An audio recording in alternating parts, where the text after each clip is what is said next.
Sir, this is my oral recitation. Article 125, delay in the delivery of detained person to the proper judicial authorities. The penalties provided in the next preceding article shall be imposed upon the public officer or employee who shall detain any person for some legal ground and shall fail to deliver such person to the proper judicial authorities within the period of 12 hours for crimes or offences punishable by light penalties or their equivalent 18 hours, for crimes or offences punishable by correctional penalties or their equivalent in 36 hours, for crimes or offences punishable by afflicted or capital penalties or their equivalent. In very case, the person detained shall be informed of the cause of his detention and shall be allowed, upon his request, to communicate and confer at any time with his attorney or counsel. What are the elements of Article 125? Elements: that the offender is a public officer or employee, nang may sala ay isang opisyal, publiko o empleyado. That he has detained a person for some legal ground, na kinulong niya ang isang tao sa legal na dahilan.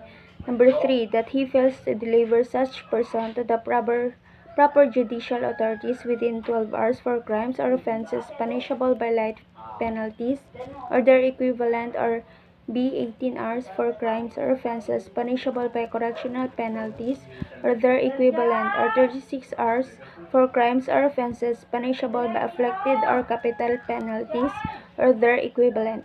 Nga bigo niyang maihabla sa korte ang tao sa loob ng 12 na oras para sa krimen may parusang light penalties sa mga katumbas nito, at 18 oras para sa krimen na may parusang correctional penalties sa mga katumbas nito, and 36 oras para sa krimen na may parusang afflicted o capital penalties sa mga katumbas nito. Number 2, what is the crime committed if the offender is a private person? If the offender is a private person, the crime, illegal detention. Kung ang may sala ay isang pribadong tao, ang krimen ay illegal detention. Number 3, what does the phrase shall detain any person for some legal ground mean? Under Article 125, the public officer or employee has detained the offended party for some legal ground.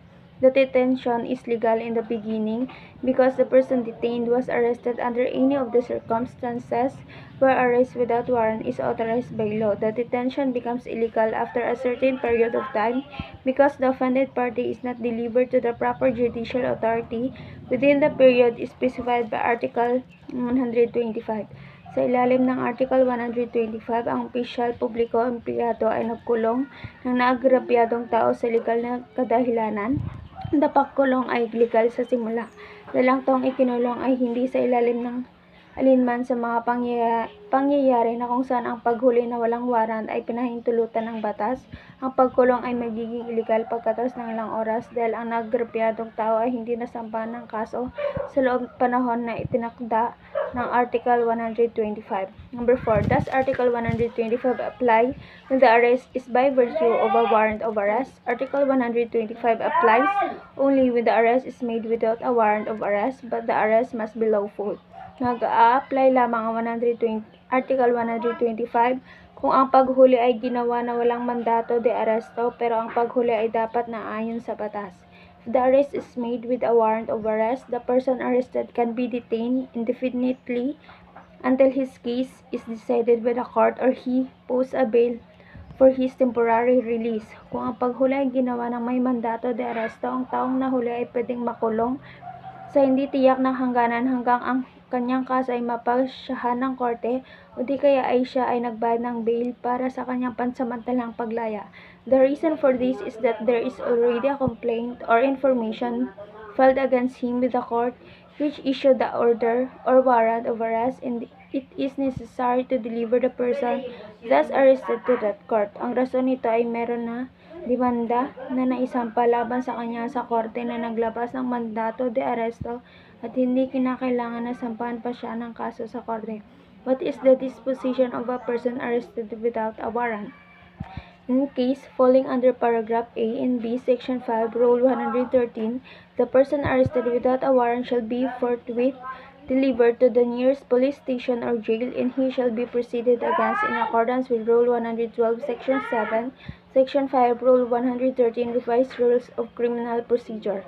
Sa mga kasong pasok sa ilalim ng mga talatang A and B sa Section 5, Rule 113, ang taong hinuli ay walang mandato ay kinakailangang dalhin kaagad sa pinakamalapit na himpilan ng pulisya o jail at siya ay iproproseso batay sa Rule 112, Section 7 sa Section 5, Rule 113, Revised Rules of Criminal Procedure. Section 7, Rule 112 of the Revised Rules of Criminal Procedures states that when a person is lawfully arrested without a warrant involving an offense which requires a preliminary investigation, the complaint or information may be filed by a prosecutor without need of such investigation, provided an inquest has been conducted in accordance with existing rules. In the absence or unavailability of an inquest prosecutor, the complaint may be filed by the offended party or a peace officer directly with the proper court on the basis of the affidavit of the offended party or arresting officer or person. Kung ang isang tao ay legal na nahuli na walang mandato kaugnay ng isang krimen na nangangailangan ng preliminary investigation, ang reklamo ay pwedeng isampa sa pamamagitan ng prosecutor na walang kailangan na gayong investigasyon, pero dapat may inquest ng ginawa batay sa may iral na rules. Kung walang prosecutor na magsagawa ng inquest, ang reklamo ay pwedeng isampa sa pamamagitan ng naagrabyadong tao o alagad ng batas diretso sa akmang korte base sa affidavit lang ng naagrabyadong tao o sa humuhuling opisyal o tao. Versus, what is the meaning of praise? Shall fail to deliver such a person to the proper judicial authorities. It will be noted that what constitute a violation of Article 125 is the failure to deliver the person arrested to the proper judicial authority within the period specified therein. Ating matatandaan na ang paglabag ng Article 125 ay ang bigong pagsampa ng kaso sa akmang korte sa loob ng oras na isinasaan nito.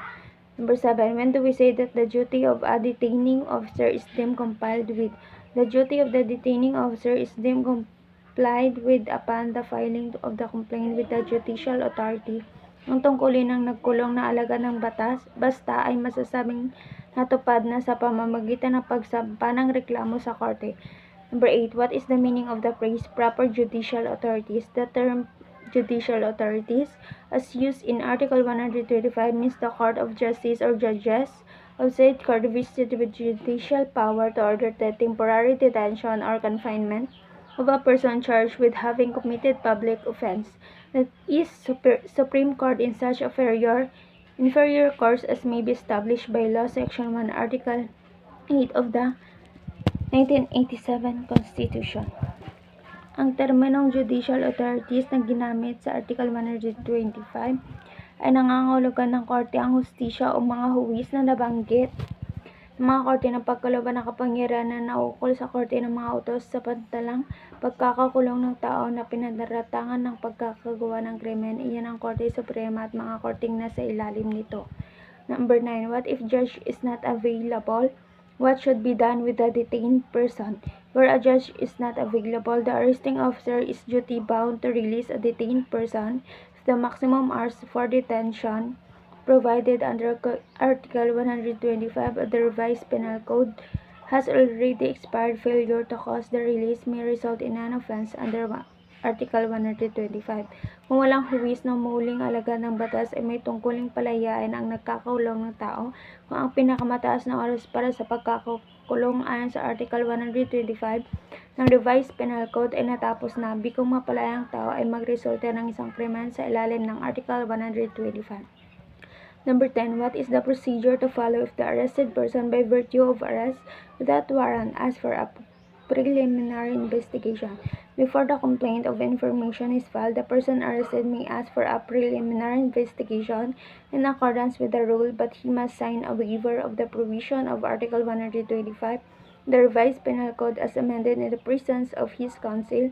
Notwithstanding the waiver, he may apply for bail, and the investigation must be terminated within 15 days from its inception. Section 7, Paragraph 2, Rule 112, Revised Rules of Criminal Procedure.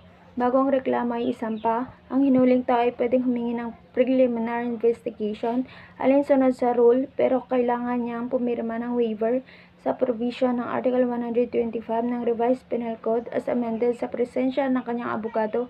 Kahit na may waiver na, pwede pa rin siyang mag-apply ng bail at ang investigation ay kailangang matapos sa loob ng 15 araw mula sa noong sinimulan ito.